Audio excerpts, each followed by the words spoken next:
Hello everyone and welcome back to BD Studios. In this video, you're gonna let go, create, and use watercolors, oil pastels, distressed water paint, and just let go. This is more of a technique, but I wasn't really thinking. I just wanted to do free form. As you saw with my pencil, I just did circles and lines, and then I wet my brush. I'm using craft paper, which takes differently than canvas and regular watercolor paper. It absorbs, so you'll see a different type of effect when you use this type of paper. It's brown craft paper. So what I'm doing is I'm just using watercolors with a big fat brush. I'm not really thinking too much. I'm following all the pencil lines just as a bit of a guide.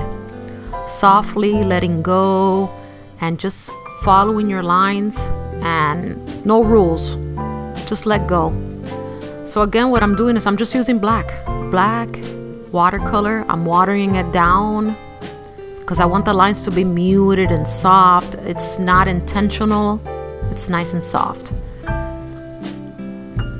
So just take your time. Whatever shapes you ended up with the pencil, that almost looks like a letter L. Was it intentional? Not really. After I did it, I noticed. But soft in a circular way, just going over all my lines, making them a little more intentional, and then maybe I'll cover it up later. I don't know exactly what direction I was going in. I was listening to some soft music and just letting the shapes dictate what way I was going to paint this piece. So right here is just watercolor, water and black. That's all the colors I was using right there. And so here you're making your first layer. My first layer, just not thinking too much. And then I decided to use, I think that is Tim Holtz, sorry. So I love that distressed inks. Well, I put it off to the side. I changed my mind. So I wet the brush and now I'm using blue. I'm going in a different direction. I decided I was gonna use it, and then see, it all depends on how you feel at the moment and how the piece makes you feel, what colors you were in the mood. I wanted to do muted colors. I knew that going in because the brown paper gives you that, I don't know, soft muted colors. So blues and white and black and beige and mustard. And it doesn't, the amount of water doesn't crinkle the paper. It didn't. It does at the end. It did fold a little bit, but you put a paper on top of it, and see, there I sprayed ink, the distressed inks, and then you water it down, and that's it. It becomes paint. But I wanted some of the little drops to show. And the color's very intense. It's got a lot of pigment. Yes, I love his stuff. Is really pretty, and it allows you to layer, which is what this is all about. So I went back again and I reinforced the black because that paper sucks up a lot of the water. So go back, and if you like it really muted, you don't have to go back. It's just the way I wanted to create the piece. There I'm mixing the black and the green spray. Now I'm gonna add a little white. I wanted to soften it, have it be a little gray and mysterious, and blend a little bit of the black. And also it looks like you're adding a little bit of light and dimension. Yes. So by adding a little bit of white and reinforcing the black, you start creating the illusion of depth. Yes.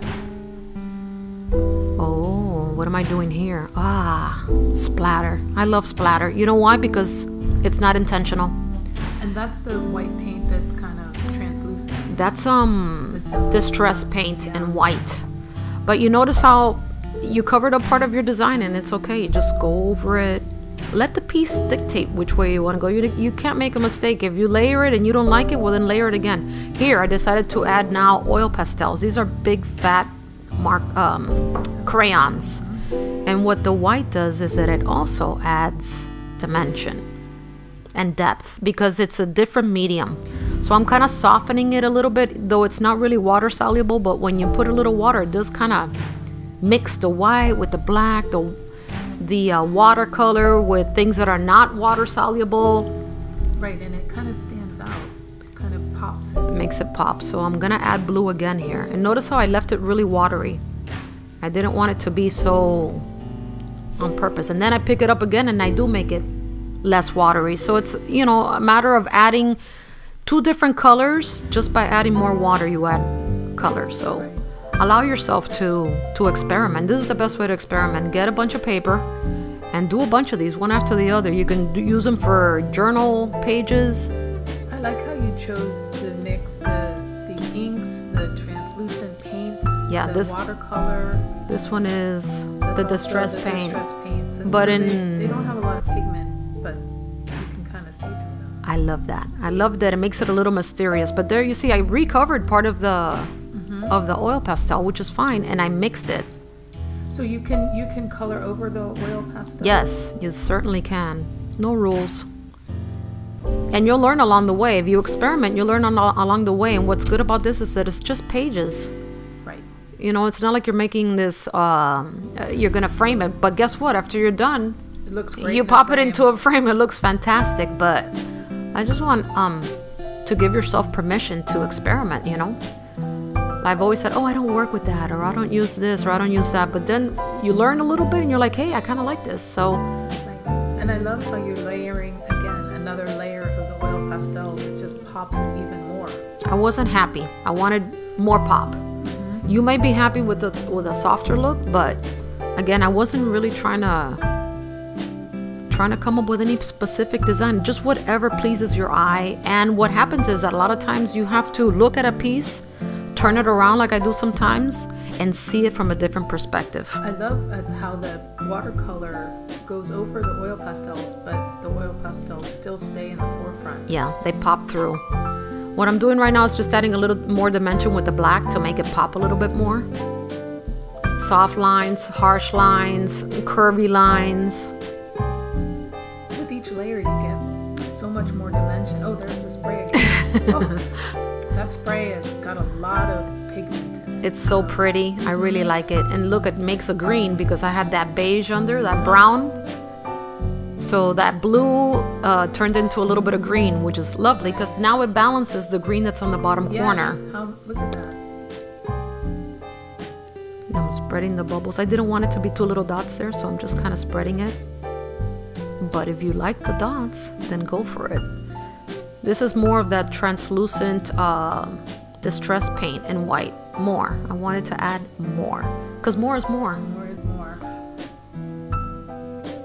But as you can see, I started off with pencil marks just to give yourself, sometimes you're stuck as far as creativity is concerned. Right. Just a guide. What do I feel like doing today? I'm just going to draw circles and I'm going to draw random shapes. Yes.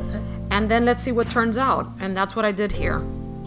And also what I love about it, it's just shapes. It's shapes put together to make a piece. It's abstract art. Yeah. It's abstract art at its finest, but it breaks your if you're stuck creative, it breaks that block. Right. Look, And you I love see how you turn it over. I turn it because perspectives, you have to look at it from different angles and say, well, maybe I need to add a little more color here for balance. Right, and you're using a different color oil pastel right now. I'm using a brown similar to the paint.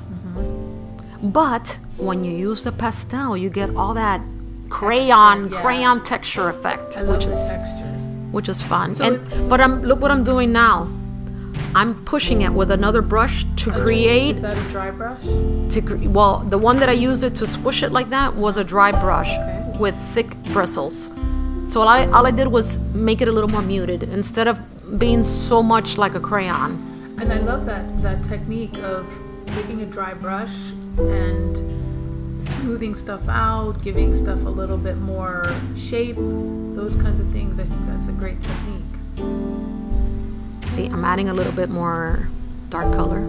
I love how the color over the pastels just elevates it. And when you put the black and the white next to each other, it creates depth immediately. Right, Because remember, shadows, everything's our shadow. Black and white, everything's our shadows. I think about here, I'm like, okay, I think I'm done with it. I'm cleaning my brush. I'm still thinking, do I want to add any more? Am I done?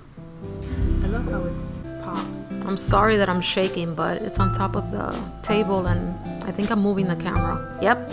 I'm moving the camera because I think I want to show you guys. There we go. I want to show you guys a close-up. There's nothing like getting up close to it so you could see all the different dimensions. So it's not only layer upon layer, but texture.